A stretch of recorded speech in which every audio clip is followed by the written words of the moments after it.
Hello everyone, welcome to high aims. तो अभी पिछले क्लास में यार मैंने आपको सिखाया कि linear equation in two variable क्या होता है और किस तरीके से उसको हम ग्राफ पे प्लॉट करते हैं। तो आज हम लोग सीखने वाले हैं pair of linear equation in two variable. तो ये क्या होता है, pair of linear equation in two variable क्या होता है, इसके बारे में आपको थोड़ा सा मैं बता देता हूँ। तो सिंपल सा जो मैंने अभी पिछले क्लास में आपको सिखाया कि linear equation in two variable होता क्या है, वही चीज है यहाँ पे। बट क्या होगा, यहाँ पे दो इक्वेशन एक साथ यूज हो जाएंगे, सिंपल सा, ठीक है। तो इसी को हम लोग बोलते हैं pair of linear equation in two variable. Basically यही आपके सिलेबस में है, यही आपको पढ़ना है। वो तो आप प्रीवियस क्लास 9th के अंदर भी आपने डिस्कस किया था, लेकिन मैंने एक बार फिर से आपको सारी चीजें रिकॉल करा दिया। तो आपके जो क्लास में है वो सिंपल सा क्या पढ़ना है आपको, pair of linear equation in two variable. तो अब देखो यार, यहाँ पे इनके जनरल फॉर्म को हम लोग देख लेते हैं। तो सिंपली से यहाँ पे क्या होगा, a1x plus b1y plus c1 equal to क्या हो जाएगा 0। और ऐसे ही क्या होगा, a2x plus v2y plus c2 equal to क्या हो जाएगा 0। तो ये हमारे पास क्या हो गया, pair of linear equation in two variable, simple सा। अब यहाँ पे जो a1 b1 c1 a2 b2 c2 ये सब जो यूज हुआ है वो बेसिकली क्या है, सिंपल सा आपका रियल नंबर है और कुछ भी नहीं है। तो यहाँ पे जो a1 है, a1 a2 b1 v2 and c1 c2 ये सारे के सारे बेटा क्या है, रियल नंबर्स है। ये सारे के सारे क्या है, रियल नंबर्स है और ज्यादा दिमाग लगाने की जरूरत नहीं है। तो ये इनका जनरल फॉर्म रहा कि pair of linear equation two variable को हम लोग इस तरीके से इनके जनरल फॉर्म को लिखते हैं। अगर मैं आपको एग्जांपल देना चाहूं तो क्या क्या हो जाएगा एग्जांपल, जैसे 2x plus 3y plus equal to 5 मैं लिख देता हूं यहाँ पे, और यहाँ पे 3x plus 2y equal to मैं 7 लिख देता हूं।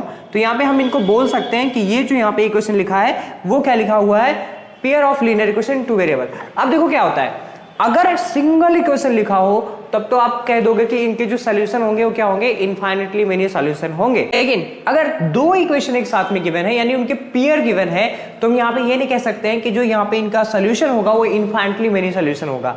ये नहीं हो सकता। इनके लिए क्या हो सकता है, अब इन दोनों इक्वेशन के बीच में बेसिकली ये है क्या, इनका जब ग्राफ बनाते हैं तो क्या बनता है, एक स्ट्रेट लाइन बनता है। तो ये क्या बनेगा, एक स्ट्रेट लाइन बनेगा, दोनों का ग्राफ बनेगा। तो अब इनके बीच में क्या क्या सिचुएशन हो सकते हैं, क्या ये दोनों इंटरसेक्टिंग फॉर्म में हो सकते हैं, या पैरेलल हो सकते हैं, या फिर क्या हो सकते हैं, कोइंसाइड हो सकते हैं। तो इस तरीके की चीजें यहाँ पे हो सकती है। तो नेक्स्ट स्लाइड में हम लोग देखते हैं कि इनके बीच में कितने सिचुएशन आ सकते हैं। तो यहाँ पे देखो यार कि दो लाइन क्या क्या हो सकते हैं। तो दो लाइन क्या हो सकते हैं, या तो इंटरसेक्टिंग होंगे, या क्या होंगे, पैरेलल होंगे, या फिर क्या होंगे, कोइंसाइड होंगे। तो ये कब कभी ऐसा सिचुएशन आएगा उसको भी मैं आपको शॉर्टकट में सिखा दूंगा। लेकिन पहले आपको ये सीखना जरूरी है कि ग्राफिकली कैसे हम इनको प्रेजेंट करते हैं, कैसे रिप्रेजेंट करते हैं और कैसे ड्रॉ करते हैं, वो सारी चीजें आपको सीखना जरूरी हो सकता है। तो बेसिकली जब आपके पास में दो पेयर गिवन होगा, मतलब पेयर गिवन होगा लाइन का, तो इस तरीके से हो सकता है कि अगर दोनों लाइन को हम लोग ड्रॉ करेंगे कहां पे, ग्राफ के ऊपर, तो हो सकता है कि इस तरीके से आपको दिखाई पड़े कि कोई एक पॉइंट पे ये इंटरसेक्ट करे।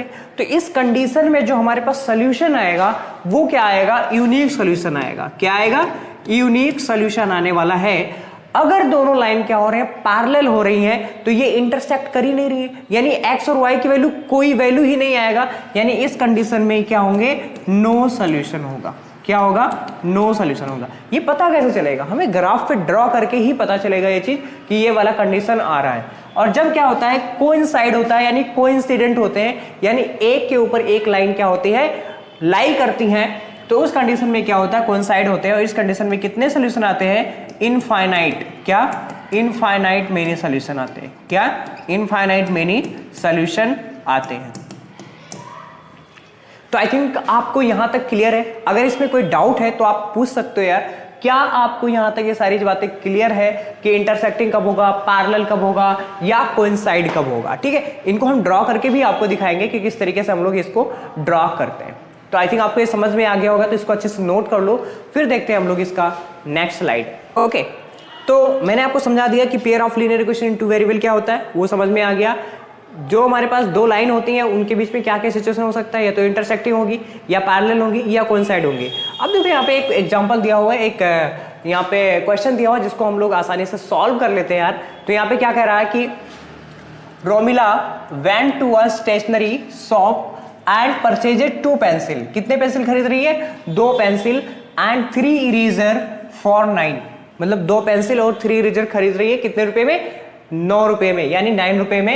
And her friend Sonali saw the newest variety of the pencil eraser Romila and she also bought 4 pencil. उसने कितने लिए? 4 pencil, 6 eraser for the same kind of 18 रुपए लिया। तो represent this situation algebraically and graphically.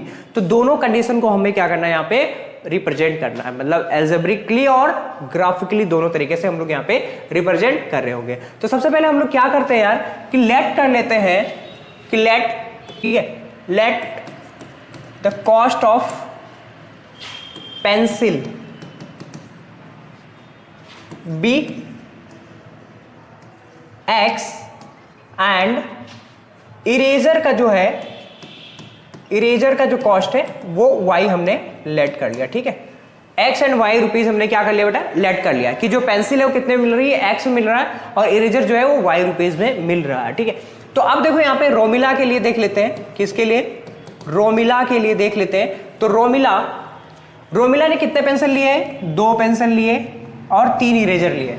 तो बेटा बताओ, अगर एक पेंसिल x रुपए में मिल रहा है तो 2 पेंसिल कितने में मिलेगा? 2x में मिलेगा। कितने मिलेगा? 2x प्लस एक इरेजर y रुपए में मिल रहा है तो 3 इरेजर कितने में मिलेगा? 3y में मिलेगा। तो यहां पे क्या हो जाएगा? 3y, और इनका पूरा कॉस्ट कितना आ रहा है? 9 रुपए आ रहा है। तो यहां पे हम लोग लिख लेंगे 9 रुपीज, ठीक है। तो ये रोमिला के लिए बन गया इक्वेशन। क्यों भाई? एक इक्वेशन आपके रोमिला के लिए बन गया। और सोनाली के लिए देख लेते हैं, सोनाली के लिए देख लेते हैं। तो सोनाली ने कितने पेंसिल लिए? 4 पेंसिल। तो एक पेंसिल x रुपए के, तो 4 पेंसिल कितने के? 4x के। बताओ भाई, अगर आपके पास में एक इरेजर y का है तो 6 इरेजर क्या हो जाएगा? 6y, और टोटल कॉस्ट कितना है? 18 है।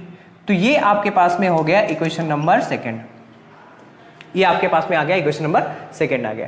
तो ये तो हमने इनका रिप्रेजेंट कर दिया एल्जेब्रिक फॉर्म में। अब इनको हमें रिप्रेजेंट करना पड़ेगा ग्राफिकल फॉर्म में। किसमें? ग्राफिकल फॉर्म में, ठीक है। तो इनको हम सॉल्व करेंगे, अच्छे से सॉल्व करेंगे, वो मैं आपको नेक्स्ट पेज पे दिखाता हूं। तो यहां से हो जाएगा 2x plus 3y equal to 9, ठीक है। तो यहां से आप देखो हम क्या करेंगे यार, वैल्यूज को निकालना है, यहाँ पे स्टार्ट करेंगे हम लोग। तो यहां से हमने बना लिया बॉक्स x y। पिछले वीडियो में मैंने आपको बहुत अच्छे से सिखाया चीज, है ना। तो यहाँ पे अगर मैं x को क्या पुट कर देता हूँ? 0, x को 0 पुट कर देता हूँ तो ये पूरा वैल्यू 0 हो जाएगा। और यहाँ पे 2 into 0 plus 3y equal to 9, तो y इक्वल टू यहाँ पे क्या आ जाएगा? 9/3, और ये क्या हो जाएगा? 3। तो y इक्वल टू क्या आ गया? 3 आ गया। तो यहाँ से क्या हो जाएगा? y इक्वल टू 3 हो जाएगा। और अगर x को अपन लोग क्या पुट करते हैं यार? y को 1 पुट कर देता हूं मैं, ठीक है। y को 1 पुट कर देता हूं तो 2x plus 3 into 1 equal to क्या हो जाएगा? 9। और यहां से जो हमारे पास वैल्यू आ जाएगा 2x इक्वल टू 9 माइनस 3, तो 2x इक्वल टू 6, और x इक्वल टू क्या आ जाएगा? यहां से 3 आ जाएगा। तो x इक्वल टू क्या आ गया? 3 आ गया। तो ये आ गया 3 आ गया। तो यहाँ पे हमारे पास जो यहाँ पे निकल के सामने हमारे पास आया, जो पॉइंट निकल के आया वो आया एक 0,3, और दूसरा पॉइंट हमारे पास हो जाएगा 3,1 हो जाएगा। तो ये दोनों पॉइंट आए, और इन दोनों पॉइंट को हम लोग क्या करने वाले हैं? प्लॉट करने वाले हैं। किसके ऊपर प्लॉट करने वाले हैं? ग्राफ के ऊपर प्लॉट करने वाले हैं। तो ड्रॉ कर लेते हैं यहाँ पे जल्दी से ग्राफ। ओके, तो एक काम करते हैं, पहले पॉइंट निकाल लेते हैं, फिर उसके बाद में एक साथ हम लोग ग्राफ पे क्या करेंगे? प्लॉट करेंगे, ठीक है। तो देखो यहाँ पे यार दूसरा वाला इक्वेशन क्या है हमारे पास? दूसरा वाला इक्वेशन क्या दिया हुआ है? सिंपल सा दूसरा वाला इक्वेशन दिया 4x plus 6y equal to 18 दिया हुआ। तो यहाँ पे हम लिख लेते हैं 4x plus 6y equal to 18। तो यहां पे आप मुझे बताओ, अगर x को अपन लोग क्या पुट करते हैं यार? अगर x को अपन लोग 0 पुट कर दे, x को अगर 0 पुट कर दे यहाँ पे, तो जो y आ जाएगा वो कितना आ जाएगा? 3 आ जाएगा। आसानी से आई थिंक आप निकाल सकते हैं इसको। और यहाँ पे मैं y को 1 पुट करने वाला हूँ, और जो हमारे पास यहाँ पे आने वाला है 4 3 जा, तो यहाँ पे क्या आ जाएगा? 3 आ जाएगा। क्या आ जाएगा? 3 आ जाएगा।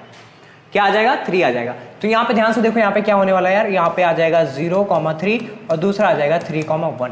तो यहाँ पे देख रहे हो दोनों के दोनों पॉइंट कैसे आ रहे हैं?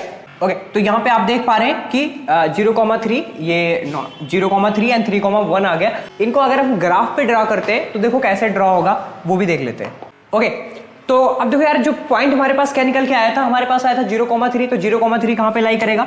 एक बार यहाँ पे देख लो, 0,3 कहां पे लाई करेगा?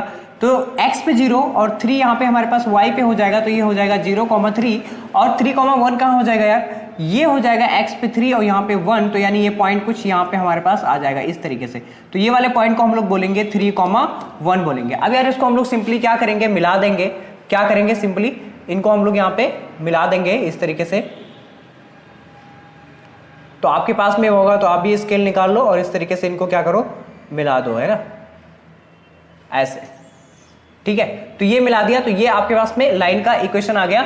और सेम पॉइंट यहां पे क्या कर रहा है यार, सेम पॉइंट 0,3 और 3,1 है, तो सेम पॉइंट क्या हो जाएगा, इसी के ऊपर क्या करेगा, लाई करने वाला है। तो यहीं पे मैं आपको दिखा देता हूं, 2 लाइन ऐसे करके मैं यहां पे दिखा देता हूं, और दोनों के दोनों लाइन क्या हो रहे हैं, सेम लाइन पे लाई कर रहे हैं। तो इस तरीके के जब क्या होते हैं, सेम लाइन पे लाई करते हैं, तो यहाँ पे जो हमारे पास सोल्यूशन होता है वो क्या हो जाता है, इनफाइनेटली मेनी सोल्यूशन हो जाता है। ये दोनों लाइन कैसे होंगे, क्या सिचुएशन होंगे इनके पास, वो क्या होंगे कि कोइंसाइड होंगे। क्या होंगे, कोइंसाइड होंगे, ठीक है, कोइंसाइड होंगे। बोथ लाइन क्या होंगे यार, कोइंसाइड होंगे। और यहाँ पे सोल्यूशन कितने होंगे, इनफाइनेटली मेनी सोल्यूशन आने वाले हैं। क्या आने वाले हैं, इनफाइनेटली मेनी सोल्यूशन,